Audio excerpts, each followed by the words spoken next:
Hello everyone, this is Neha Gupta. Welcome to Mehra classes. तो सबसे पहले मैं आपकी mathematics mentor happy new year wish करना चाहती हूँ।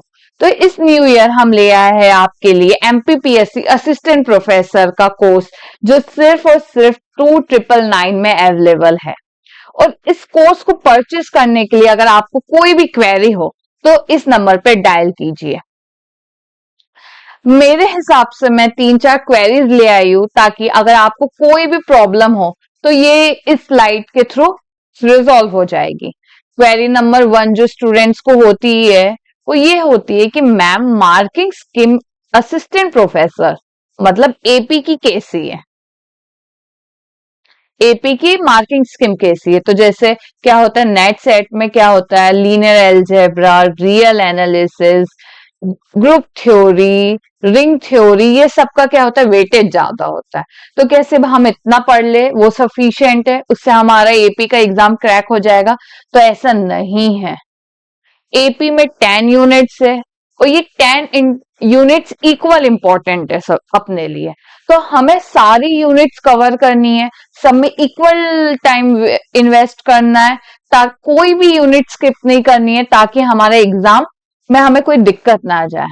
ठीक है, तो नेक्स्ट है हमारी क्वेरी नंबर 2 जो स्टूडेंट्स को होती है कि हम तो पीएचडी कंप्लीट कर चुके हैं, नेट या सेट क्वालिफाई कर चुके हैं, तो हमें ये एक्स्ट्रा क्यों पढ़ना है? तो देखिए, जो एपी का सिलेबस होता है सबसे पहले सिलेबस होता है एपी का और नेट सेट का, वो डिफरेंट होता है। एपी में थोड़ा ज्यादा सिलेबस होता है नेट और सेट के कंपैरिजन में। और question, way of asking question जो नेट सेट में होता है, नेट स्पेशली नेट में ऐसा होता है, कोई टॉपिक होती है और उस बेसिस पे क्वेश्चन पूछा जाता है। पर एपी में ऐसा नहीं होता है। एपी में कभी कभी स्टेटमेंट वाइज क्वेश्चन दे दिया जाता है। तो क्वेश्चन हो या सिलेबस हो, दोनों डिफरेंट होता है। थर्ड क्वेरी ये होती है, क्या मैम हर क्लास में आप सिर्फ थ्योरी ही पढ़ाओगे? क्योंकि मैथ्स तो एक थ्योरेटिकल सब्जेक्ट है नहीं, तो सिर्फ आप थ्योरी ही पढ़ाओगे? नहीं, मैं देखिए आपको थ्योरी तो पढ़ाने ही वाली हूँ, उसके साथ साथ हर टॉपिक के साथ आपको मैं उसके उस बेसिस पे क्वेश्चंस भी कंप्लीट करवाऊंगी। उस बेसिस पे जो भी क्वेश्चन आए होंगे, पीवाई क्यूज स्पेशली जो भी क्वेश्चन होंगे, जो पीवाई क्यू हो गए, मैं वो आपको करवाऊंगी। फोर्थ क्वेरी ये होती है कि हमें तो इंटरव्यू भी देना है, तो क्या हमें उसके लिए एक्स्ट्रा नोट्स पढ़ने पड़ेंगे? नहीं, जो भी मेरे नोट्स होंगे वो मेरे हैंड रिटन नोट्स है, आपको उतने ही सफिशिएंट हो गए, आपको कुछ एक्स्ट्रा नहीं करना है। तो ये थी मेरे अजम्पशन के हिसाब से आपकी क्वेरीज। तो चलिए आगे बढ़ते हैं कोर्स की तरफ। मैं आज स्टार्ट करूंगी कॉम्प्लेक्स एनालिसिस, जो हमारा यूनिट 8 है। और आज के लेक्चर में मैं आपको पढ़ाऊंगी algebra of complex numbers, complex plane, polynomials. एक बेसिक क्लास होगी आज हमारी, हम कुछ ज्यादा कॉन्सेप्शनल नहीं पढ़ेंगे। तो चलिए स्टार्ट करते हैं कॉम्प्लेक्स एनालिसिस का लेक्चर नंबर 1। सबसे पहले कॉम्प्लेक्स नंबर क्या है? आयोटा है। आयोटा से ही हम जानते हैं कि हाँ, अगर आयोटा है कहीं तो वो कॉम्प्लेक्स नंबर है। तो क्या हो गया था, प्रॉब्लम क्या हुई थी? मैं ब्लू ले लेती हूँ इसको। ये हो गया था कि एक्स स्क्वायर प्लस 1 एक इक्वेशन थी, जिसको है ना लोग सॉल्व नहीं कर पा रहे थे, क्योंकि एक्स की वैल्यू यहाँ क्या आ रही थी, प्लस माइनस रूट माइनस 1। अब ये रूट माइनस 1 तो रियल नंबर में बिलोंग ही नहीं कर रहा था। तो फिर क्या हुआ, यूलर जी जो थे, यूलर जी ने क्या किया 1970 में, 1970 ने उनने बता दिया कि चलो ये जो रूट माइनस 1 है इसको हम लिख लेते आयोटा। इसको बस उन्हें ना एक नाम दे दिया कि हाँ रूट माइनस 1 आयोटा लिख लेते। और जो भी रियल नंबर में अगर root plus minus plus minus iota अगर आ जाए तो वो किस में आ जाएगा, कॉम्प्लेक्स नंबर। मतलब वो किसके इक्वल हो जाएगा, कॉम्प्लेक्स नंबर के इक्वल हो जाएगा, वही कॉम्प्लेक्स नंबर कहलाएगा।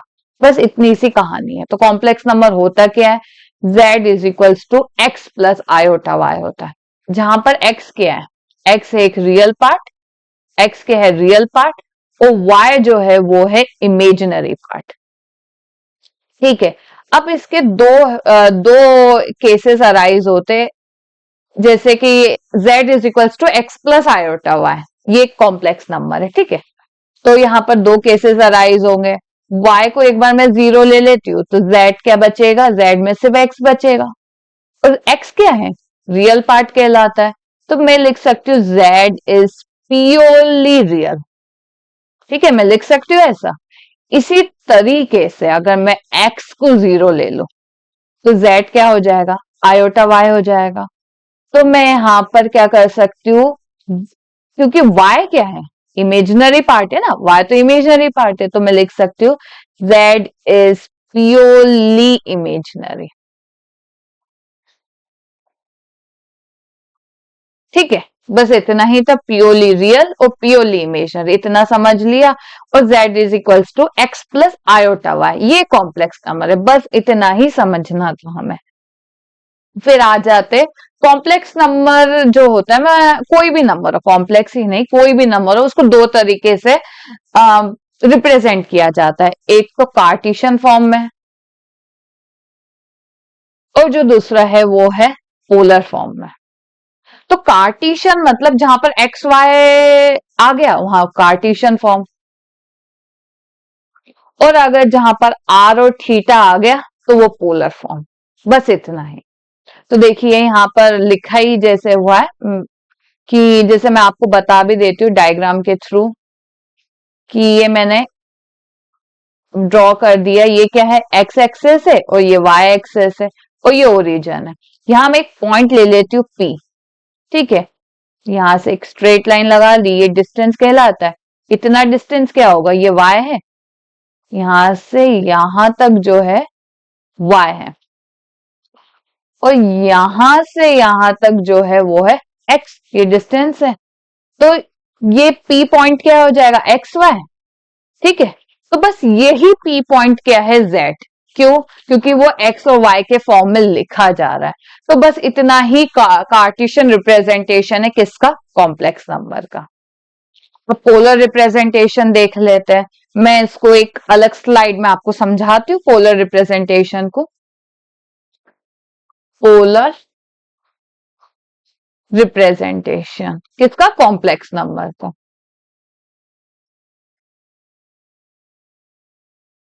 ठीक है, डायग्राम ड्रॉ कर लेते हैं।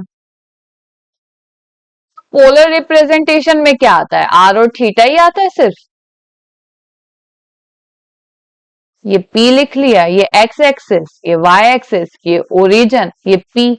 ठीक है, P के ये डिस्टेंस क्या है, यहां से यहां तक y, अभी बताया था आपको, और यहां से यहां तक डिस्टेंस क्या है, x है। ये x एक्सिस से यहां तक ओ एक्स से ओ पी तक जो एंगल बन रहा है वो है थीटा, और जो ओ पी डिस्टेंस है उसको मैं लिख लेती हूँ आर। ठीक है, थोड़ा अलग पेन से रिप्रेजेंट कर लेते हैं। ठीक है, आर, ये आर है, ये है थीटा। ठीक है, तो अब मेरा एम ये होता है, जैसे जो कार्टेशियन फॉर्म में जो लिखा होता है वो क्या होता है, x z is equals to x plus iota y होता है। बस मुझे एक्स और वाई जो है उन दोनों की वैल्यू किस में लानी है, आर और थीटा में। यही मेरा पोलर रिप्रेजेंटेशन होता है।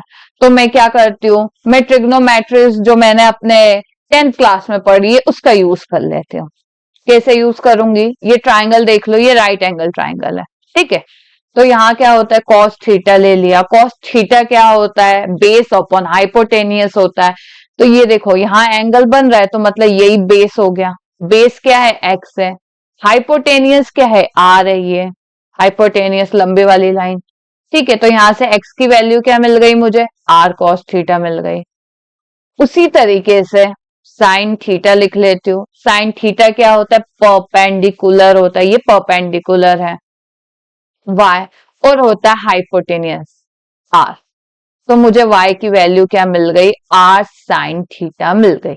यहाँ दो वैल्यू मिल गई, ये x की वैल्यू मिल गई, ये y की वैल्यू मिल गई, किस में रख लिया, z में। मतलब मैं थोड़ा और अच्छे से लिखूं तो इक्वेशन 1, इक्वेशन 2 और इसको एक ले लेती हूँ स्टार। ठीक है, और अच्छे से डेप्थ में लिख लिया तो लिख लेंगे पुटिंग द वैल्यू कहां से, इक्वेशन 1 और 2 से, इक्वेशन 1 और 2 से, किस में, स्टार में। तो मुझे क्या मिलेगा, z is equal to r sine, sorry cos theta, एक मिनट थोड़ा इरेज कर लेती हूँ,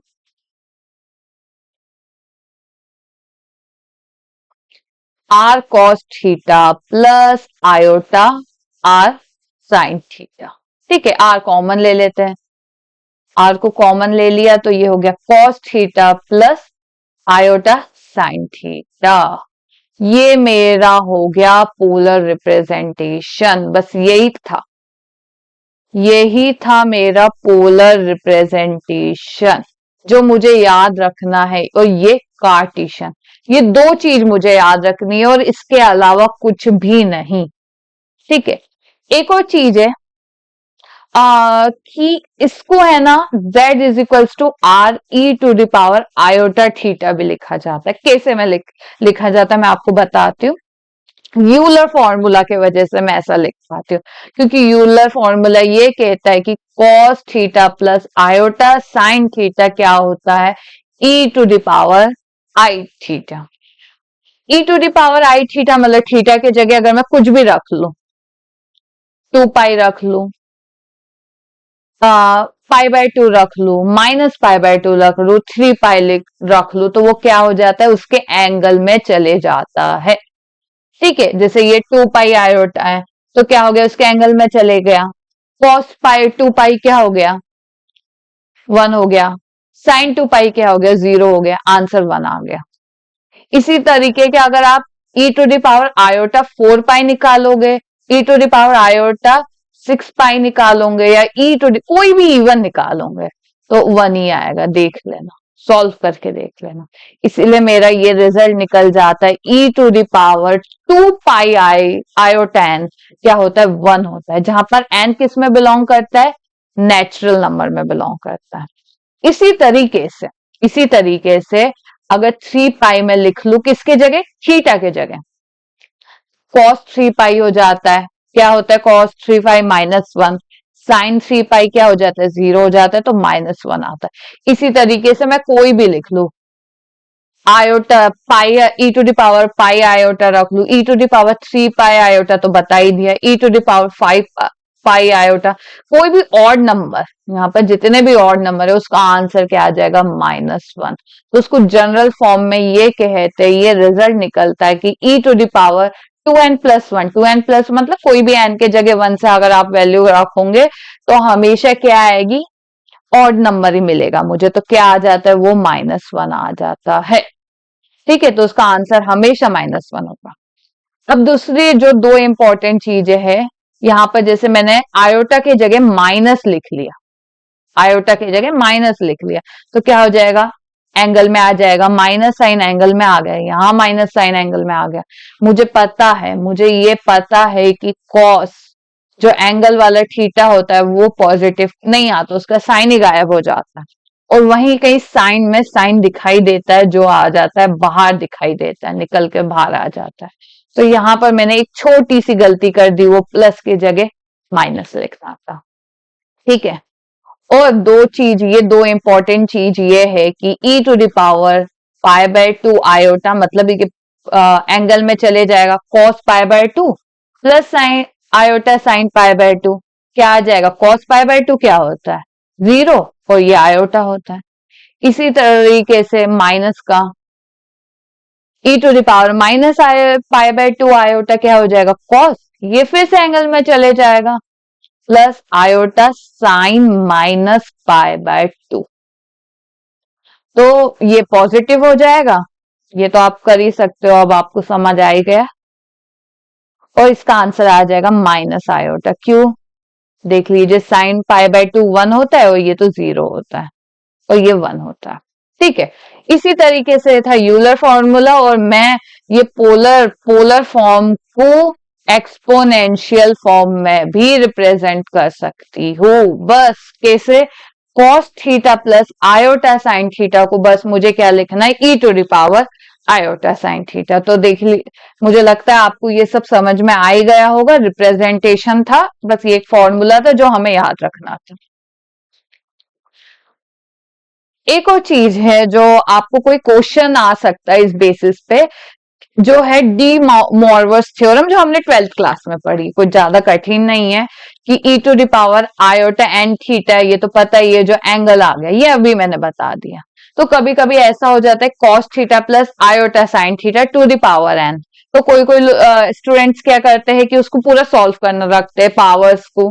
तो इंस्टेड ऑफ सॉल्विंग दैट, हमें बस क्या करना है, जो एन थीटा पावर में है उसको एंगल में ले आना है।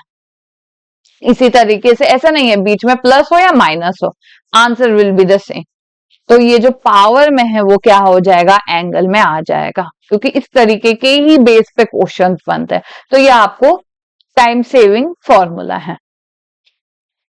अब आ जाता है conjugate of Z. Conjugate of Z means एक बार से रिप्रेजेंट किया जाता है, जैसे जेड है उसका कॉन्जुगेट मतलब उसको उसके ऊपर बार लगा दिया। अब बार मतलब कैसे, यहाँ पर मैं पहले बता दूं, जैसे आयोटा का बार मतलब इसमें कॉन्जुगेट लग जाएगा तो बस इसके आगे माइनस आ जाएगा।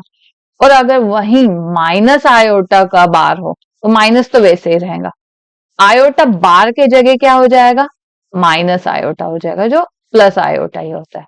बस यही कॉन्जुगेट होता है और कुछ भी नहीं। और अच्छे वे में समझाओ डिटेल में, तो देखिए जो z है इधर होता है, अभी मैंने बताया पॉइंट P होता है, x प्लस आयोटा y होता है। जो उसकी इमेज है, यहाँ पर इमेज ही होती है, रिफ्लेक्शन होता है, वो z बार होता है। तो ये हो जाता है x माइनस आयोटा y। यहाँ क्या होता है, यहाँ पर प्लस प्लस, फर्स्ट क्वाड्रेंट में प्लस प्लस होता है, और यहाँ पर कैसा होता है, यहाँ पर प्लस माइनस होता है। तो वही फॉर्मूले में आया, कुछ भी नहीं। ठीक है, तो आप देख लीजिए z bar is equals to x plus iota y, जो बार लग गया और प्लस आयोटा था तो माइनस हो गया। x और y में कोई फर्क नहीं पड़ेगा, क्यों? क्योंकि x और y क्या होते हैं, रियल नंबर में बिलोंग करते हैं। ठीक है, इसकी प्रॉपर्टीज होती है x plus one, z1 plus z2 whole bar लगाओ या स्प्लिट करके बार लगाओ, answer will be the same. z1 minus z2 whole bar लगाओ या स्प्लिट करके बार लगाओ, सेम आंसर आएगा। वो ये मुझे समझाने की जरूरत है, मैं जो आपको समझा देती हूँ। फर्स्ट पॉइंट ये कि z प्लस z बार कैसे आता है। तो z क्या है, x प्लस आयोटा y है, ठीक है, और z बार क्या है, x माइनस आयोटा y है। तो आयोटा y और आयोटा y कैंसल, 2x। अब यहां लिखा हुआ है real of z। Real of z मतलब मैंने आपको बताया है कि x क्या होता है, रियल पार्ट होता है किसका, z का होता है। तो इसीलिए हम इसको क्या लिख लेते हैं, रियल ऑफ z भी लिख लेते हैं। उसी तरीके से ये जो सेकंड फॉर्मूला है, z माइनस z बार, जो क्या होता है, x plus iota y minus x minus iota y। तो क्या हो गया, थोड़ा और एक और स्टेप लिख लेती हूं। तो यहां से x और x कैंसल और हो गया 2 आयोटा y। अब y को हम क्या कहते हैं, इमेजिनरी पार्ट ऑफ z कहते हैं। इसी तरीके से मैं यहां लिख सकती हूँ 2 आयोटा इमेजिनरी ऑफ z। ठीक है, इसका मतलब ये है, इधर लिखा हुआ। तो ये दो फॉर्मूले बहुत इंपॉर्टेंट है, आपको याद रखने की जरूरत है।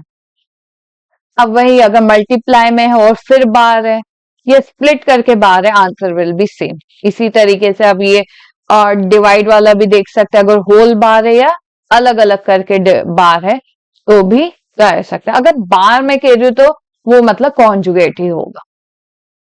अगर कोई भी नंबर है, मतलब कोई भी कॉम्प्लेक्स नंबर है और उसकी टू द पावर n है, फिर कॉन्जुगेट करो या पहले कॉन्जुगेट करो और फिर पावर करो, answer will be the same.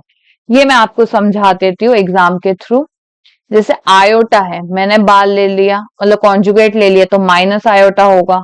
एक और बार दोनों जगह कॉन्जुगेट ले लेती हूँ, तो देखिए माइनस आयोटा का कॉन्जुगेट क्या होता है? आयोटा होता है, अभी मैंने बताया था आपको, लास्ट स्लाइड में बताया था। तो ये क्या होगा? आयोटा ही होगा। एज इट इज ही होता है, कोई डिफरेंट नहीं होता, कुछ डिफरेंस नहीं होता।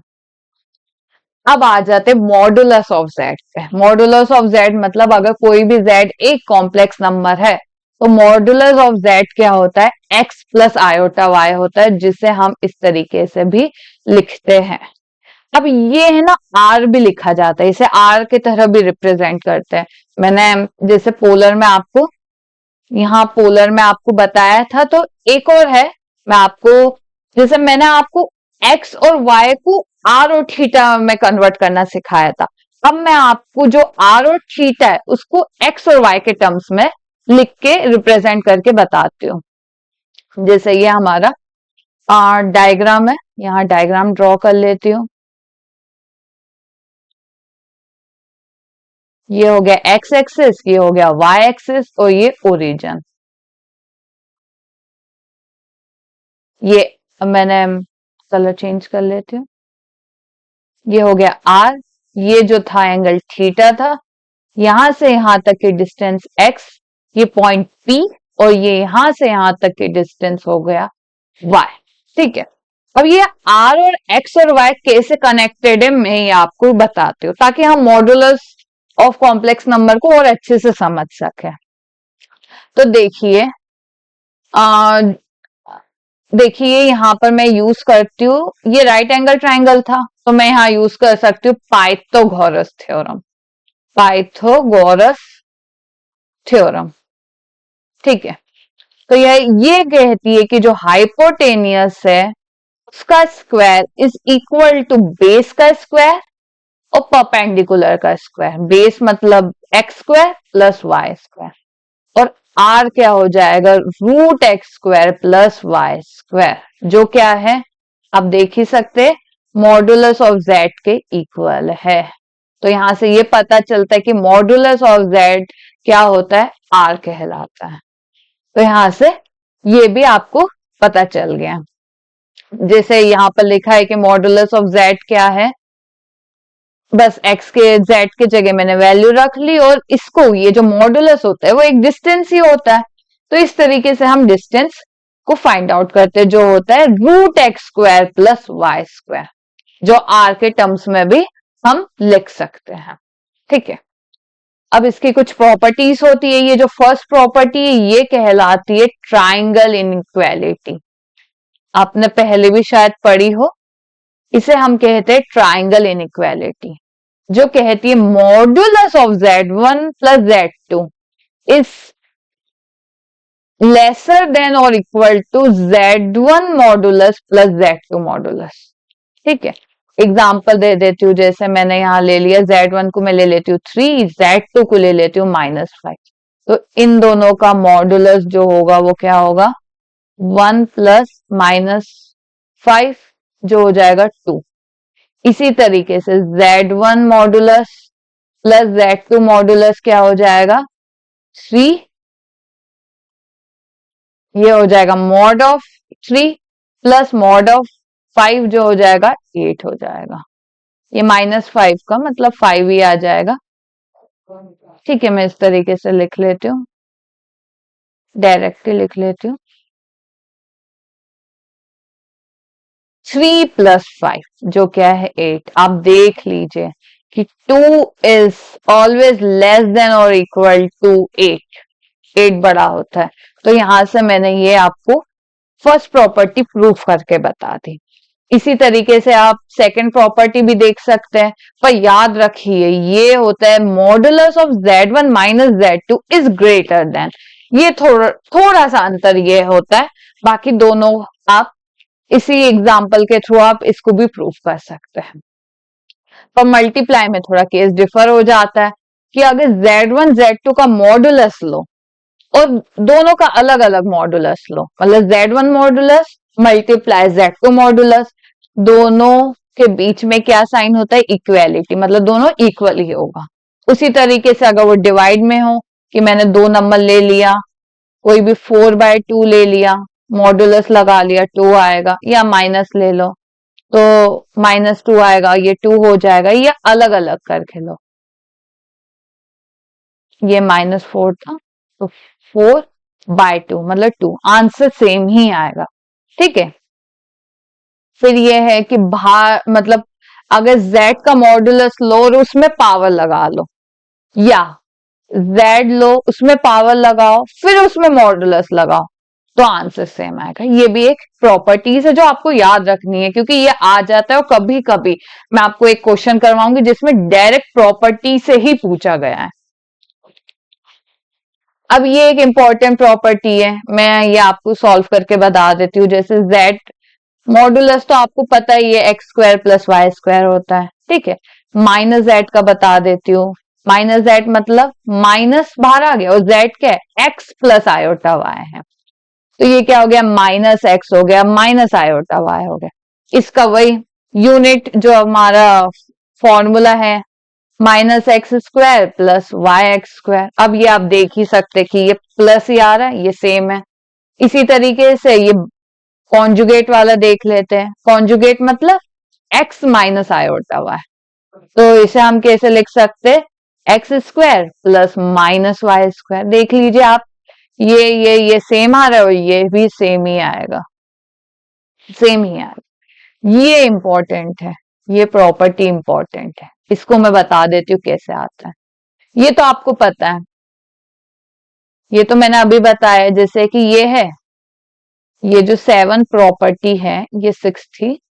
7 प्रॉपर्टी तो मॉडुलस ऑफ z तो मैंने आपको बता ही दिया, बस उन लोगों ने इसका क्या कर दिया, स्क्वायर कर दिया।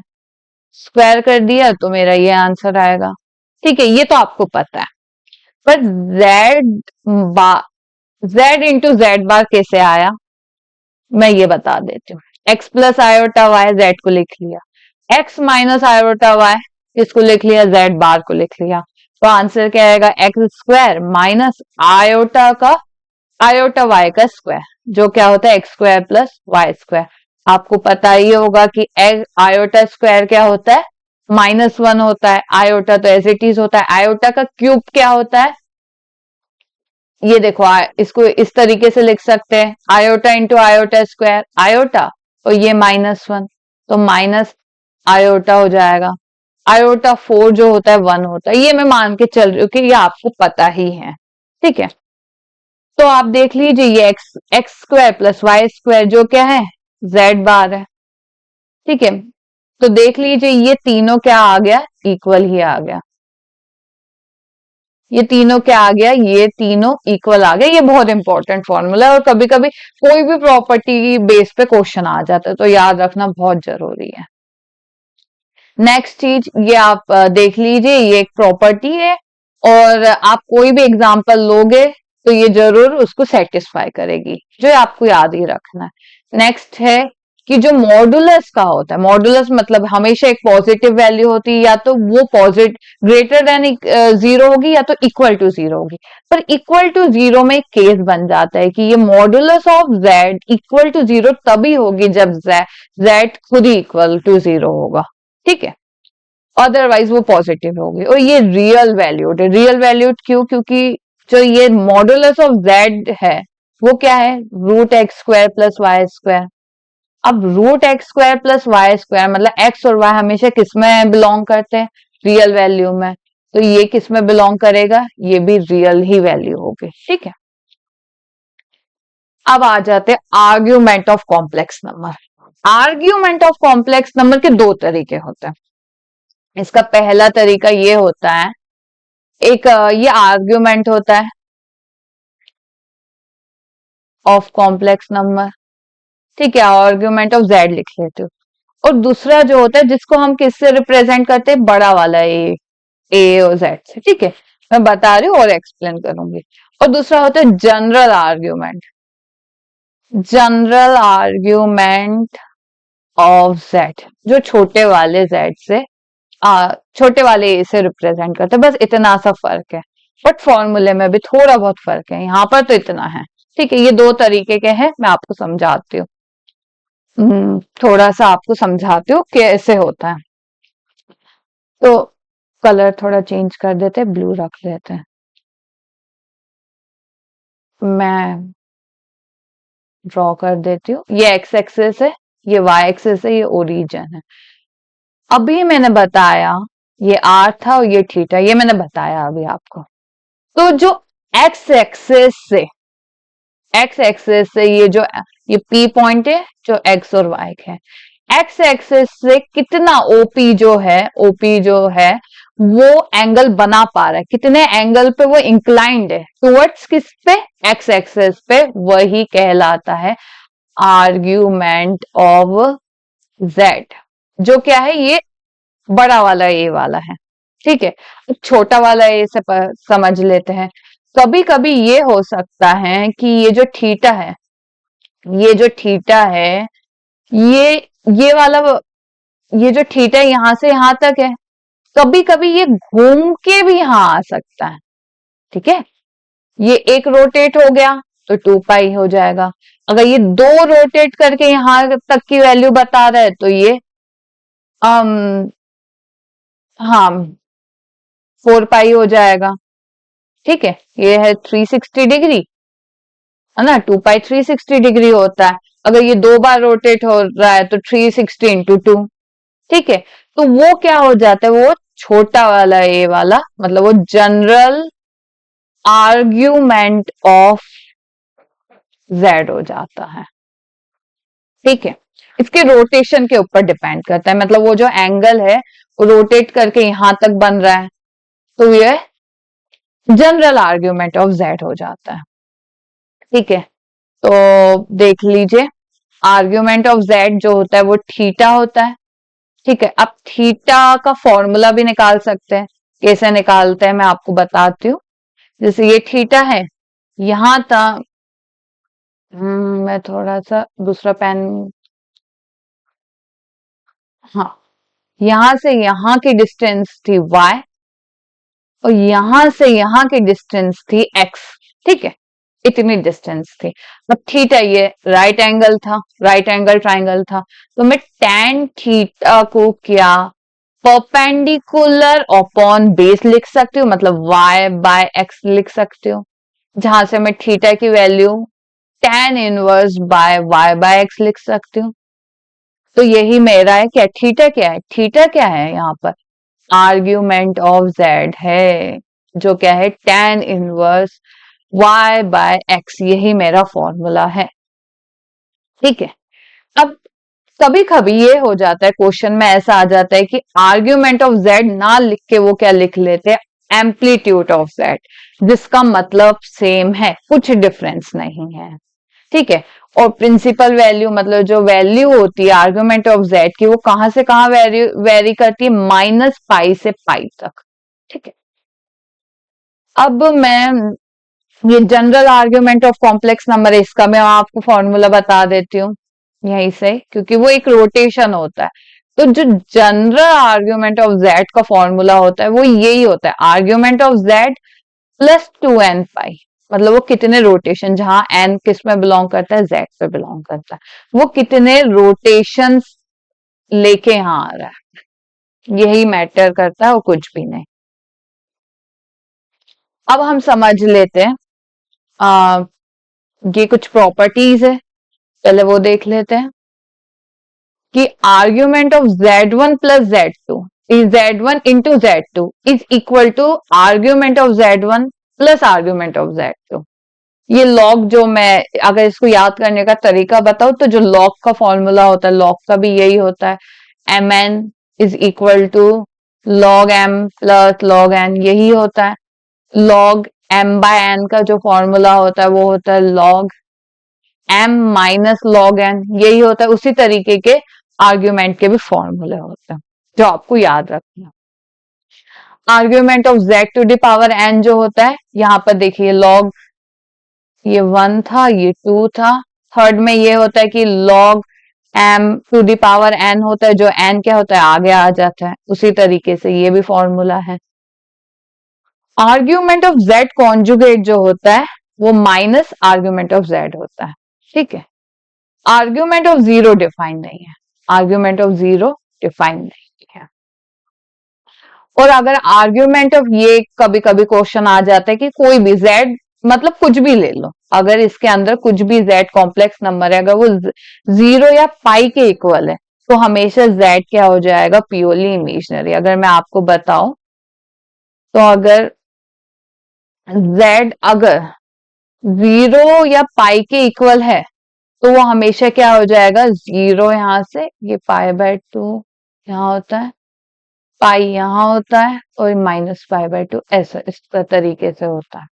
तो अगर 0 और पाई के बीच में है तो ये क्या है, ये x एक्सिस है, तो z हमेशा क्या हो जाता है, प्योरली रियल हो जाता है।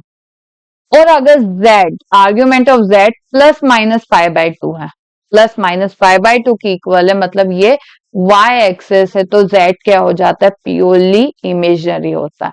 तो कभी कभी इस बेसिस पे डायरेक्ट क्वेश्चन बनता है, ठीक है। तो अब आपका एक जो आर्ग्यूमेंट ऑफ z है उसको कैलकुलेट करने के भी एक तरीके होते हैं। जैसे कि अगर फर्स्ट क्वाड्रेंट में हो, जैसे मेरे को कभी बोल दे, मेरा क्वेश्चन ये अराइज हो सकता है कि z is equal to √3 plus iota है, यहाँ पर दोनों ही प्लस है, या z is equal to √3 minus iota हो जाए, z is equal to -√3 minus iota हो जाए, z is equal to √3 plus iota, क्या हो गया, ये हो गया, ये हो गया, हाँ, -√3 प्लस आयोटा हो गया। तो यहाँ पर ये जो क्वाड्रेट्स का डिफरेंस है, और पूछ ले कि आर्ग्यूमेंट ऑफ z क्या होता है, ये क्वेश्चन आ जाए, तो आपको बस यहाँ पर जो इसका फॉर्मूला होता है, आपको तो पता ही, आर्ग्यूमेंट ऑफ z का फॉर्मूला जो होता है वो होता है tan इनवर्स y/x। बस ये एक ट्रिक है जो आपको याद रखनी है कि अगर फर्स्ट क्वाड्रेंट में हो, मतलब प्लस प्लस हो, तो tan इनवर्स y/x हो जाएगा और ये मॉडुलस होगा, ठीक है। और अगर यहाँ पर जो ये होता है ना, ये प्लस होता है, ये प्लस होता है, यहाँ पर y माइनस होता है, यहाँ माइनस होता है, ये x एक्सिस है, ये y एक्सिस है। सेकेंड क्वाड्रेंट में क्या होता है, सेकेंड क्वाड्रेंट में क्या होता है, माइनस प्लस होता है, यहाँ पर माइनस माइनस है और यहाँ पर माइनस प्लस है, प्लस माइनस है, ठीक है। तो यहाँ पर आप फॉर्मूला यूज करोगे tan inverse modulus of y/x, तो यहाँ पर यूज करोगे माइनस tan इनवर्स y/x। उसी तरीके से यहाँ पर आप लिखोगे पाई माइनस tan इनवर्स y/x, और यहाँ पर आप minus pi minus tan inverse y/x।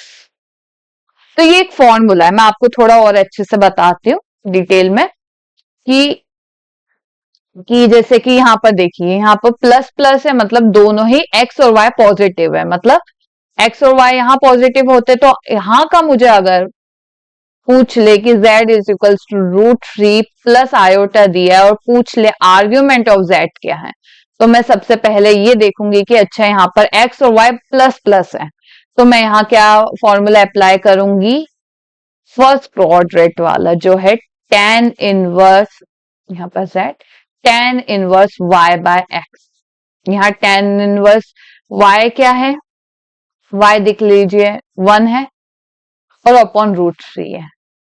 Modulus इसीलिए लगा लेते हैं क्योंकि यहाँ पर कभी माइनस भी आ रहा है तो वो प्लस में कन्वर्ट हो जाए, तो ये क्या होता है, ये 1 होगा, आयोटा नहीं, tan इनवर्स tan π/6, मतलब tan 30 डिग्री होता है 1/√3, तो π/6 इसका आंसर होगा। पर ऑन दी अदर हैंड पूछ ले कि z is equals to -√3 plus iota, तो आप और पूछ ले कि आर्ग्यूमेंट ऑफ z कैसे फाइंड आउट करोगे। एक और चीज है, अगर यहाँ पर हाँ, मैं आपको एक और चीज है, मैं बता दूं पहले वो आपको, यहाँ पर अगर पूछ ले कि जनरल आर्ग्यूमेंट ऑफ z क्या होगा, मतलब छोटा वाला आर्ग्यूमेंट ऑफ z क्या होगा, मतलब वो होता है, क्या होता है, argument of z plus 2n पाई होता है, अभी मैंने आपको फॉर्मूला बताया, तो यहाँ होगा पाई/6 प्लस 2n पाई, जहां पर n क्या है, z है। ठीक है, इसी तरीके से आप देख लीजिए, अगर z is equals to minus root plus iota दिया हो, आर्ग्यूमेंट ऑफ z कैसे फाइंड आउट करेंगे, ये अगर पूछ ले तो आपको क्या करना है, बस यहां पर देख लीजिए, यहाँ x क्या है माइनस में और y क्या है पॉजिटिव है, तो ये सेकंड क्वाड्रेंट पे आ रहा है, तो ये वाला फॉर्मूला आप यूज करोगे। तो क्या लिखेंगे, argument of z is equal to pi minus tan inverse y by x, जो क्या होगा pi minus tan inverse y क्या है यहां पर 1 है और ये -√3 है। ठीक है, मैं आपको नेक्स्ट स्लाइड में बता देती हूँ, जो था मेरा पाई माइनस tan इनवर्स 1/√3 था, जो क्या आ जाएगा मेरा पाई/6, मतलब 5 पाई/6। और इसी बेस पे अगर जनरल आर्ग्यूमेंट ऑफ z पूछ ले तो बस ये लिख लेना है आपको प्लस 2n पाई। ठीक है, अब थर्ड केस क्या होगा मेरा, -√3 माइनस आयोटा, और पूछ ले कि आर्ग्यूमेंट ऑफ z क्या है, तो आप कैसे निकालोगे, देखिए यहाँ पर मेरा जो मैंने लिया है अभी z is equal to -√3 minus iota, तो ये थर्ड क्वाड्रेंट हो गया, मतलब यहाँ पर x की वैल्यू नेगेटिव है, y की वैल्यू नेगेटिव है, तो ये थर्ड क्वाड्रेंट हो गया, तो मैं ये वाला फॉर्मूला यूज करूंगी,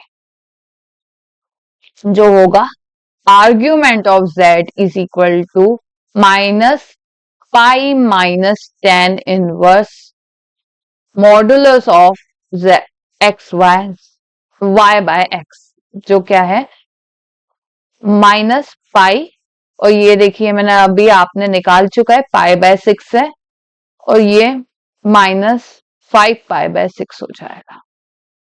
और जनरल फॉर्म भी आपको पता ही, आर्ग्यूमेंट ऑफ z क्या हो जाएगा, -5 पाई/6 प्लस 2n पाई हो जाएगा। उसी तरीके से अगर मैं लिख लू z√3 प्लस, नहीं सॉरी, √3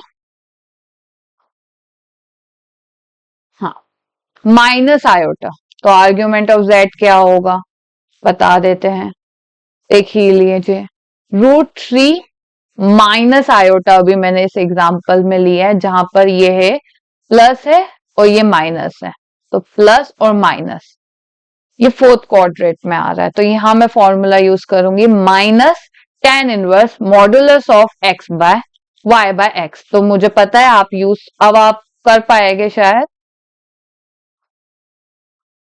-1/√3, जो क्या हो जाएगा -पाई/6। मुझे लगता है आपको ये समझ में आ गया होगा। देखिए मैं आपको एक बार मेरे नोट्स के स्लाइड वाला बता देती हूँ, आप देखिए, कोई भी अगर कॉम्प्लेक्स नंबर है, अगर मुझे आर्ग्यूमेंट ऑफ z मतलब बड़ा वाला ए वाला z पूछ ले, तो कैसे फाइंड आउट करते, ये उसके एक अच्छे रिटर्न नोट, जहां पर पॉजिटिव हो फर्स्ट क्वाड्रेंट, सेकंड क्वाड्रेंट में अगर वैल्यूज आ रही हो z की, थर्ड या फोर्थ में आ रही हो, तो बस आपको ये रिस्पेक्टिव फॉर्मूलेज याद करने। कैसे याद करोगे, tan inverse y by x है, तो नीचे उसका रिफ्लेक्शन माइनस में हो जाएगा, यहाँ पर pi minus tan inverse y by x है, तो उसका रिफ्लेक्शन नीचे हो जाएगा, मतलब माइनस आगे लग जाएगा। ठीक है, तो आई होप कि आपको आर्ग्यूमेंट ऑफ z अच्छे से क्लियर होगा। अब आ जाते इक्वेशन ऑफ स्ट्रेट लाइन पे। अगर आपको कभी कभी ऐसा हो जाता है कि पूछ लिया जाता है कि इनमें से कोई लाइन पास हो रही है, तो इन पॉइंट्स में से ये इक्वेशन पास हो रही है, तो ये कौन सा है, कोनिक कौन सा है, मतलब कभी कभी ये स्ट्रेट लाइन बना रहा है, सर्कल बना रहा है, हाइपरबोला बना रहा है, या पैराबोला बना रहा है, ऐसे कोई 3-4 ऑप्शंस दे देते हैं और पूछ लेते हैं। इसीलिए आपको जैसे z कोई अगर कॉम्प्लेक्स नंबर है और z बार उसका कॉन्जुगेट है, मैं कलर चेंज कर देती हूँ, तो जो इक्वेशन ऑफ स्ट्रेट लाइन, यहाँ पर कॉम्प्लेक्स नंबर में जो equation of straight, normally straight line real number में हमने y is equals to M X plus C पढ़ी है, पर यहाँ पर जो है इक्वेशन ऑफ स्ट्रेट लाइन ये है कि A Z bar plus A bar Z plus B is equals to 0, जहां पर ए जो होता है वो एक कॉम्प्लेक्स नंबर होता है और बी जो होता है रियल नंबर होता है। ये बस आपको एक छोटा सा नोट है जो याद रखना है। इसी तरीके से इक्वेशन ऑफ सर्कल होती है। सर्कल भी आपको पता है, रियल एनालिसिस की बात करा जाए रियल नंबर में तो क्या होता है, x माइनस एक्स नॉट का square plus y minus Y naught का square is equal to R square, जहां पर एक्स नॉट और y नॉट क्या हो जाता है, डिस्टेंस हो जाता है फ्रॉम ओरिजिन। जैसे कि मान लो यहां पर, अगर यहां पर कहीं बना रहा हूं मैं, मान लो यहां से x की डिस्टेंस क्या है, y की डिस्टेंस क्या है, ये पूछ लिया जाता है कभी कभी। तो होता क्या है, ये सेंटर पॉइंट होता है और ये होता है उसका रेडियस, ये होता है रेडियस। तो इसी तरीके से यहाँ z नॉट जो होता है ये सेंटर हो जाता है, कितनी डिस्टेंस है ओरिजिन से, तो ये सेंटर पॉइंट हो जाता है, और ये r जो है ये हो जाता है रेडियस। और एक और इक्वेशन इसको अपन दूसरे तरीके से भी लिख सकते हैं, जो है z bar plus A Z bar plus A bar Z plus B, ये एक इक्वेशन ऑफ सर्कल बनाती है, जहां पर माइनस ए जो है वो है सेंटर ऑफ सर्कल, और root modulus of a square, मतलब root modulus of a square minus b जो है, जो हमेशा पॉजिटिव, रेडियस तो हमेशा या तो 0 होगी, 0 भी शायद ही होता है, या तो ग्रेटर देन 0 होगी, मतलब पॉजिटिव होगी, ये होती है रेडियस। तो इस फॉर्मूले को याद रखना जरूरी है, क्योंकि इस बेसिस पे भी क्वेश्चन आ जाता है। तो अब equation of ellipse and hyperbola, देखिए ये एक रिजल्ट है जो आपको याद रखना है, क्योंकि एग्जाम में ना क्वेश्चन आ जाता है कि वो इक्वेशन दे देते हैं और आपको, वही मैंने अभी जो बताया, इस तरीके का एक एग्जाम में क्वेश्चन आ जाता है। तो आपको ये याद रखना बहुत जरूरी है कि मतलब अगर कोई भी equation z minus z1 plus z2 के फॉर्म में दी है, जहां पर k कांस्टेंट है, यहां पर अगर k की वैल्यू बड़ी हो जाती है z1 माइनस z2 से, z1 माइनस z2 मतलब जैसे ये है तो इसके दो फोकाई होते हैं, ये यहां से z1 और ये z2, ठीक है। ये इलिप्स का डायग्राम है, ये पैराबोला है, हाँ इस तरीके से पैराबोला होता है। और आपको पता ही होगा कि इलिप्स का जो रियल है, सॉरी मैं ये पिक्चर में दिखेगा नहीं, हाँ मैं बता देती हूँ, ये पैराबोला है, ये इलिप्स है, जिसके मैं अभी मान लेती हूँ दो फोकाई है, एक z1 है और यहां से यहां तक z2 है, ठीक है। ऐसे हाइपरबोला भी होता है। तो ये दो केसेस ये होते हैं कि अगर k कांस्टेंट जो k है उसकी वैल्यू उनके फोकाई से ज्यादा हो जाए तो वो हो जाएगा, वो किसको रिप्रेजेंट करेगा, इलिप्स को।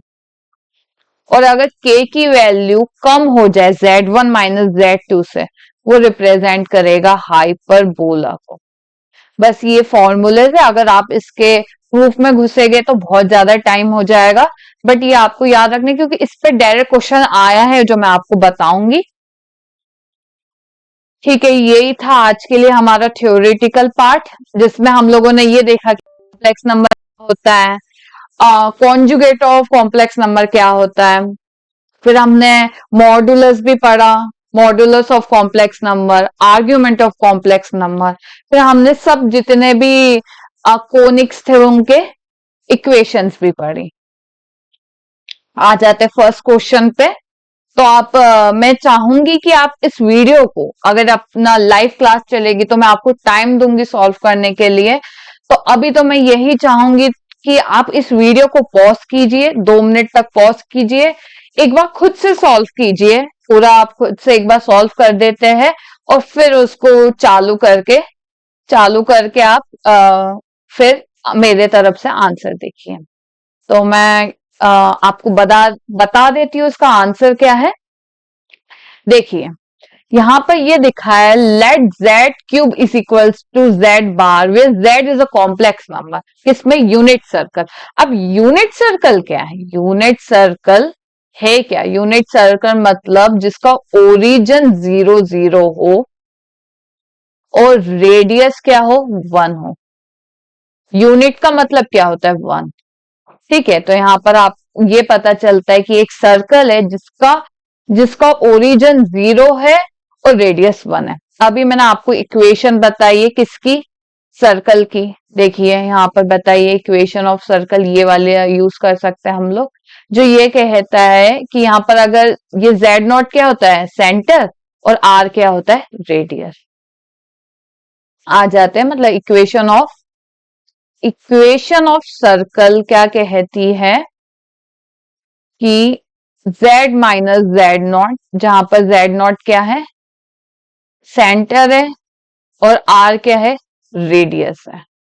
तो यहाँ पर क्या बताया जा रहा है कि सेंटर 0 है और r रेडियस 1 है, ये हमें इक्वेशन दी हुई है। अब एक और मुझे पता है, एक और चीज मुझे ये पता है, वी नो कि z बार, z का मॉडुलस का square is equals to z multiply z bar, ये होता है, ये आपको पता ही है, ये होता है। खैर इसका यहाँ कोई काम तो है नहीं, और ये आपको पता ही है, हाँ, ये आपको पता ही है। और यहाँ पर मॉडुलस ऑफ z क्या है, 1 है, तो हम इस तरीके से भी लिख सकते हैं।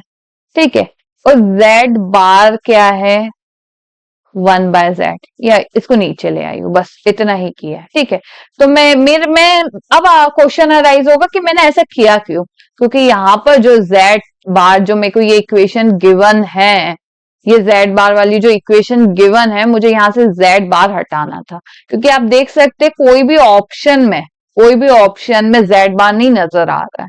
तो इसीलिए मैंने क्या किया, z बार को z में मतलब z के टर्म्स में लाने की कोशिश की। तो अब जैसे मैं ये इक्वेशन ले लेती हूँ,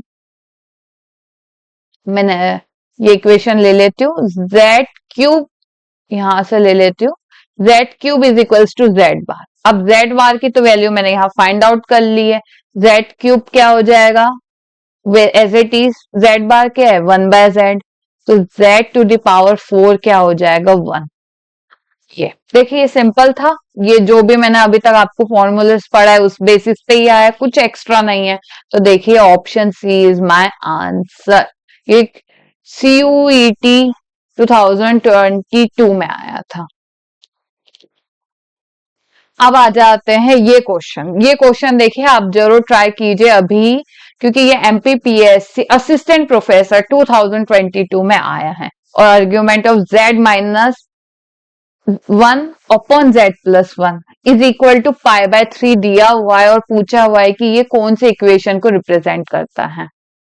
तो आप फिर से मैं कहना चाहूंगी, आप वीडियो को पॉज कीजिए, 2 मिनट ट्राई कीजिए, अपने आप को 2 मिनट का वक्त दीजिए, जो आपको फील होता है उस तरीके से ट्राई कीजिए, और फिर से उसको स्टार्ट कीजिए वीडियो को, और फिर मेरा सॉल्यूशन जो मैं आपको बताऊंगी उसके तरफ जाइएगा। तो मैं बता देती हूँ सॉल्यूशन क्या है। देखिए अगर इस तरीके का कोई भी क्वेश्चन आए, तो जैसे यहाँ पर z माइनस ये जो z माइनस 1 और z प्लस 1 है, तो आपका सबसे पहला, अगर इस तरीके का कोई भी क्वेश्चन आए, या एल्जेब्रा ऑफ कॉम्प्लेक्स नंबर पे कोई भी क्वेश्चन आए, तो सबसे पहले क्या कीजिएगा, z जो है, z किसके इक्वल होता है, x प्लस आयोटा y, तो इसको इस टर्म में ले आइए और सॉल्व कीजिए। तो x plus iota y minus 1 और x plus iota y plus 1। अब मुझे क्या इसमें रैशनलाइज्म करना पड़ेगा, क्यों रैशनलिज्म करना पड़ेगा मैं बता देती हूँ। हमें पता ही है कि जो एक फॉर्मूला होता है, हमें पता है कि आर्ग्यूमेंट ऑफ z जो होता है वो क्या होता है, tan inverse y by x। यही फॉर्मूला होता है। y मतलब z से देखा जाता है x प्लस आयोटा y, तो y ये होता है और x यहां होता है। तो जब तक मैं इस टर्म में ना ले आऊं, मतलब जो z है उसको मैं x प्लस आयोटा y के टर्म में ना लाऊं, मतलब रियल पार्ट अलग दिखना चाहिए और इमेजिनरी पार्ट अलग दिखना चाहिए, तो वो मैं सॉल्व नहीं कर सकती। इसीलिए क्योंकि यहाँ पर रियल पार्ट नीचे भी ये आयोटा आ रहा है, वो मेरे लिए प्रॉब्लम है, इसीलिए मैं यहाँ क्या करूंगी, रैशनलाइज करूंगी। तो पहले मैं रियल पार्ट को थोड़ा अच्छे से लिख लेती हूँ, अलग लिख लेती हूँ, नीचे भी ऐसा ही करती हूँ। अब मैं इसको रैशनलाइज करती हूँ। x minus 1 plus iota y upon x plus 1, ये थोड़ा सा ये लाइन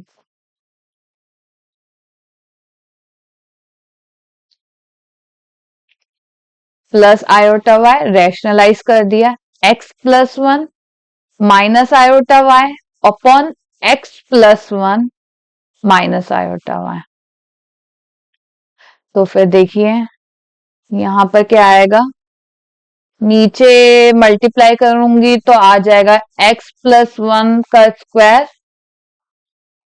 और माइनस आयोटा y का स्क्वायर, और ऊपर मल्टीप्लाई करूंगी x minus 1 into x plus 1, इसको इससे कर दिया, इसको इससे कर देते हैं, plus y iota x plus 1। ठीक है, अब इसको इससे कर देते हैं, minus iota y x minus 1, इसको भी बढ़ा देते हैं और फिर इसको इससे कर देते हैं, minus iota square y square. ठीक है, शायद आपको दिखेगा नहीं, इसलिए हम थोड़ा नेक्स्ट पेज पे चले जाते हैं। जो था मैं एक बार लिख लेती हूँ।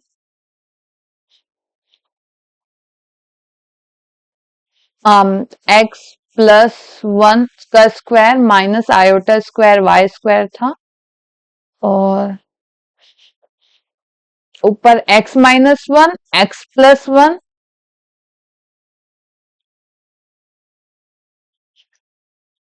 Plus iota y x plus 1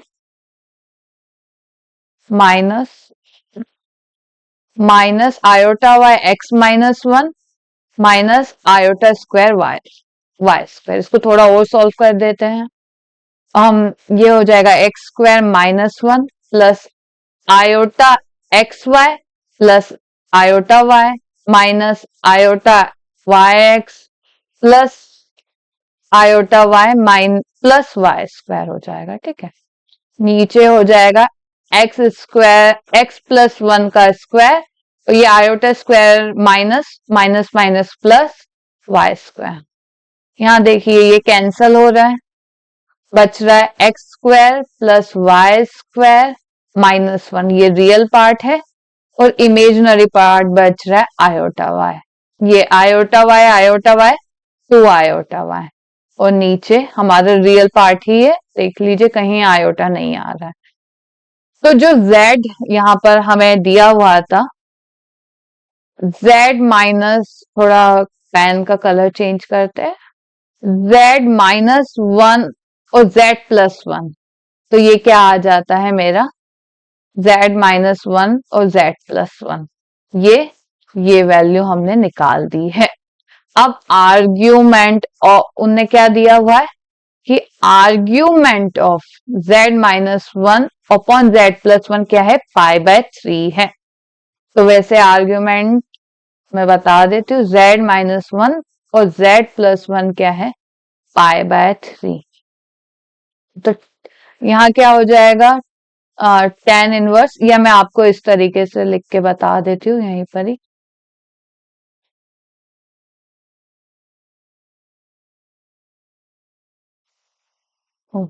argument, इसके जगह मैं ये लिख सकती हूँ x square plus y square minus 1 plus 2 iota y by x plus 1 का square plus y square is equals to pi by 3। तो क्या होता है, tan इनवर्स अपॉन रियल, पहले ऊपर इमेजिनरी पार्ट आता है, मतलब 2y x+1 का स्क्वायर और y square upon x² + y² minus upon x+1 square plus y square.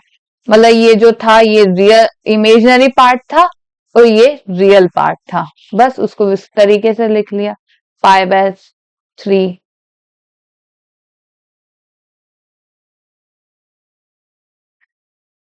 ठीक है,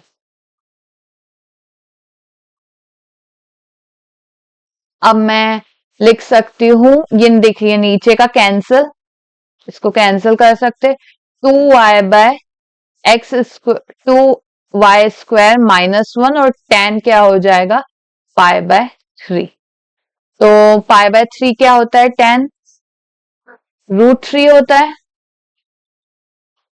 ठीक है, π/3 मतलब tan 60 डिग्री √3 होता है।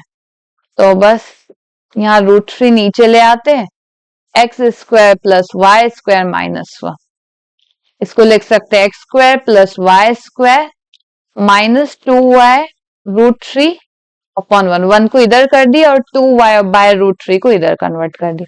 तो ये होती है इक्वेशन ऑफ सर्कल,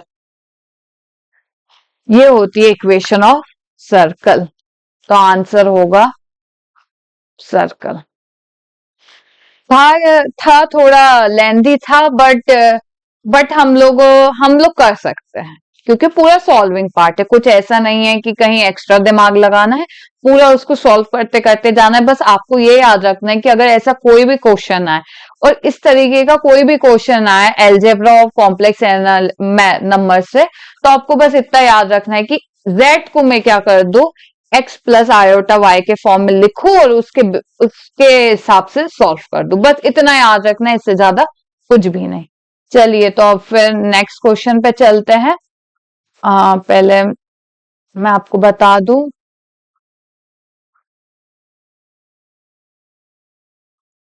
देखिए ये देखिए मैंने ये अभी आपको बताया था, ये एमपी सेट 2022 में आया था। अब फिर से मैं कहूंगी कि वीडियो को पॉज कीजिए और 2 मिनट अपने आप को दीजिए, सॉल्व कीजिए, आंसर निकालिए और फिर वापस स्टार्ट करिए। देखिए अब मैं बताऊंगी कि कैसे आया है। अभी ही मैंने आपको बताया था कि अगर कोई भी equation z - z1 plus z plus z2 के फॉर्म में हो जो k के इक्वल हो, तो इसमें 2 केसेस होते हैं। वो ये होता है कि z1 - z2 अगर k यहाँ पर बड़ा है और z1 - z2 का मॉडुलस छोटा है, तो वो क्या होता है, एलिप्स होता है।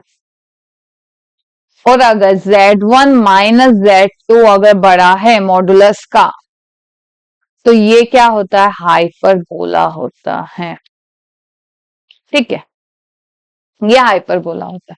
तो यहाँ पर देखिए z1 क्या है, 2 है, z2 क्या है, 2 है और k क्या है, 6 है। दिखाई दे रहा है ये। ठीक है, तो आप क्या लिख सकते हैं, z1 - z2 मतलब देखिए ये 0 ही आ रहा है, 2 - 2 0 और k क्या है, 6 है। तो देखिए 6 बड़ा है, तो ये क्या हो जाएगा, एलिप्स। तो आंसर होगा एलिप्स। था सिंपल, कुछ भी नहीं था, एक्स्ट्रा दिमाग ही नहीं लगाना था बस। अब जो बाकी क्वेश्चंस है मैं आपको आगे वाली क्लासेस में करवाऊंगी। मैं एक क्वेश्चन आपको देखिए, ये एक देखिए, कंसिडर द फॉलोइंग स्टेटमेंट्स, ये 2 स्टेटमेंट दी हुई है, ये 2 स्टेटमेंट दी है और बस पूछा है यहाँ पर, बस पूछा है इन दोनों में से कौन सी स्टेटमेंट सही है। ये तो आपको बिना बिना पेन पेपर के ही सॉल्व करना है, मतलब कुछ नहीं, देखते ही सही, एक मतलब 10 सेकेंड्स का क्वेश्चन है, ये एमपी सेट 2022 में आया है। देखिए पहला केस देखिए, 1/z और z bye modulus of z², इसको थोड़ा सॉल्व करेंगे, इसको यहां ले जाएंगे और इसको यहां ले जाएंगे तो z² आता है। अभी ही मैंने फॉर्मूला बताया कि मॉडुलस ऑफ z² क्या होता है, z इंटू z बार होता है, जो ये नहीं है। तो ये नहीं होगा, ये केस ही गलत है। पर देखिए ये केस बिल्कुल सही है और इसका आंसर होगा ऑप्शन बी, ओनली 2। देखिए कितना सिंपल था एकदम, मतलब प्रॉपर्टी बेस्ड क्वेश्चन था। तो इस तरीके के भी क्वेश्चन आ जाते हैं तो आप बिल्कुल प्रॉपर्टीज को लाइटली मत लीजिएगा कि नहीं ये तो हमें पता है। कभी कभी भूल जाते कि यार, मतलब ये कंफ्यूजन ही क्रिएट करने के लिए था कि जेड स्क्वायर हो सकता है या जेड जेड बार हो सकता है। तो ये बहुत एक कंफ्यूजन तो होता अगर आप नॉर्मली ही पढ़ के जाते, तो एक कंफ्यूजन होता एग्जाम में, और ये इतना इजी क्वेश्चन फिर एग्जाम में छूट जाता। तो मैं और क्वेश्चंस भी करवाना चाहूंगी आपको इसी तरीके के। ये क्वेश्चन एक कर देते हैं क्योंकि ये एमपी सेट 2024 में ही आया है ये क्वेश्चन। तो इस क्वेश्चन में ये कह रहा है, फिर से मैं कहूंगी कि वीडियो को पॉज कीजिए, थोड़ा सा दिमाग चलाइए, थोड़ा कीजिए जो भी पेपर का यूज हो सकता है, थोड़ा उसका वेस्टेज भी कीजिए और फिर वापस आइए, वीडियो को स्टार्ट कीजिए और हमारे साथ फिर हम सॉल्व करते हैं। तो चलिए सॉल्व करते हैं। If Z1 and Z2 both satisfy the relation, ये कह रहा है कि Z1 और Z2 इस रिलेशन को सेटिस्फाई करता है। और एक और चीज दी गई है कि argument of Z1 minus Z2 किसके इक्वल है, π/4 लिखा हुआ है। तो imaginary part of Z1 plus Z2 क्या होगा, चलिए देखते हैं। पहले उन्होंने कहा है कि Z1 और Z2 क्या है, ये इक्वेशन को सेटिस्फाई करता है। तो सबसे पहले मैं क्या ले लेती हूँ, Z1 को ले लेती हूँ x1 प्लस आयोटा y1, क्योंकि Z तो x प्लस आयोटा y है पता ही है। और मैंने बताया अभी कोई भी एल्जेब्रा वाला क्वेश्चन आए तो सबसे पहले उसको y और x के टर्म्स में निकालना ही है, रिप्रेजेंट करना ही है। फिर Z2 x2 plus iota y2। अब इन दोनों का इमेजिनरी पार्ट क्या है, y1 और y2। तो उन्होंने यही कहा है जो इमेजिनरी पार्ट है किसका, Z1 और Z2 का, वो क्या होगा। मतलब हमारा एम जो है वो है y1 प्लस y2 क्या होगा, ये है निकालना है। तो उन्होंने कहा if Z1 and Z2 both satisfy the relation, ये रिलेशन दिया हुआ इसको सेटिस्फाई करता है। तो चलो लिखते हैं, एक बार Z1 के थ्रू सॉल्व करते हैं। Z1 plus Z1 bar is equal to 2 Z1 minus 1, x1 plus iota y1 मैंने अभी कहा ही, x1 माइनस आयोटा y1 और 2 x1 plus iota y1 minus 1 is equal to, देखिए ये कैंसिल ही हो रहा है और ये हो रहा है 2x1 और ये 2, देखिए x1 माइनस 1 x1 और आयोटा y1 और मॉडुलस। थोड़ा मैं ब्लू पेन का यूज करती हूँ, वो ज्यादा अच्छे से दिखाई देता है। तो 2 से 2 कैंसल, x1 क्या हो जाएगा, रूट ये रियल पार्ट और ये इमेजिनरी पार्ट, इसका स्क्वायर, रियल पार्ट का स्क्वायर, इमेजिनरी पार्ट का स्क्वायर, दोनों तरफ स्क्वायर कर देंगे तो x1 स्क्वायर, x1 माइनस 1 का स्क्वायर प्लस y1 स्क्वायर, फिर से x1 square plus 1 minus 2x1 plus y1 square, ये कैंसल और हम आ जाते हैं y1 स्क्वायर क्या हो जाएगा 2x1 माइनस 1। इसी तरीके से similarly y2 square is equal to 2x2 minus 1, क्योंकि ये भी यही प्रॉपर्टी को सेटिस्फाई कर रहा है। ठीक है, अब हमें चाहिए क्या, एम क्या है, y1 प्लस y2। ठीक है, ये दोनों को साइड में रखते हैं, ये 1 और ये 2, ठीक है साइड में रखते हैं। सेकेंड चीज ये दी गई है कि argument of Z1 minus Z2 क्या है, π/4। क्या है, argument of Z1 minus Z2 क्या है, π/4 है। तो सबसे पहले इनको चेंज कर देते हैं, x1 प्लस आयोटा y1, ठीक है, plus sorry minus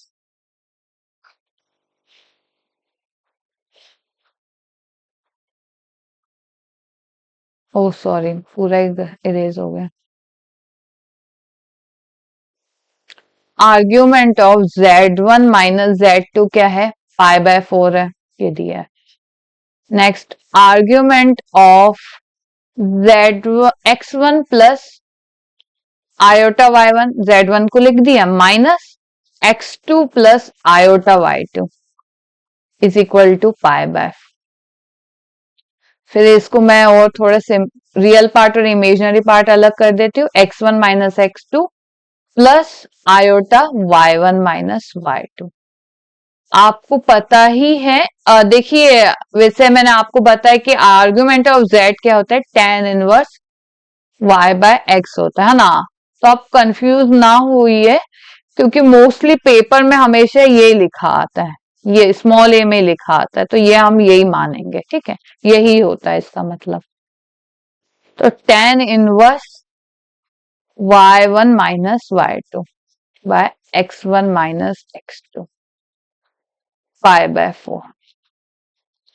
y1 minus y2 upon x1 minus x2, tan इधर आ गया और tan पाई बाय 4 क्या होता है, 1 होता है। tan 45 डिग्री क्या होता है, 1 होता है। तो y1 माइनस y2 क्या हो जाएगा, x1 माइनस x2। एक ये इक्वेशन भी हमें मिल गई, थर्ड इक्वेशन। अब हम लोगों ने यहाँ दो इक्वेशन थी, मैं वो दोनों को भी लिख लेती हूँ। दो इक्वेशन ये थी कि y1 square is equals to 2x1 minus 1 और y2 square is equals to 2x2 minus 1। और मेरा एम था ये निकालना y1 प्लस y2। तो कैसे निकलेगा, मैं ऐसा करती हूँ, ये दोनों इक्वेशन 1 और इक्वेशन 2 को क्या कर देती हूँ, सब्ट्रैक्ट कर देती हूँ, क्योंकि मुझे पता है कि ए स्क्वायर माइनस बी स्क्वायर का फॉर्मूला क्या होता है, ए माइनस बी और ए प्लस बी, बस वही कर दिया मैंने। y1 square minus y2 square और 2x1 माइनस 1 और माइनस 2x2। इसको सॉल्व करने के बाद y1 minus y2, y1 plus y2। मैं इधर सॉल्व कर देती हूँ, क्योंकि मेरी फोटो होगी तो आपको दिखेगा नहीं। तो